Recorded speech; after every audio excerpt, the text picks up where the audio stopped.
మంగళగిరిలో ఏర్పాటు చేస్తున్న జేహో బీసీ సభలో చంద్రబాబు, పవన్ కళ్యాణ్ బీసీ డిక్లరేషన్ విడుదల చేశారు.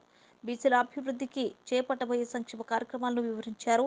బీసీలకు 50 ఏళ్లకే పింఛన్ ఇస్తామని టీడీపీ, జనసేన ప్రకటించాయి. ఈ బీసీ డిక్లరేషన్లో 10 అంశాలున్నాయి.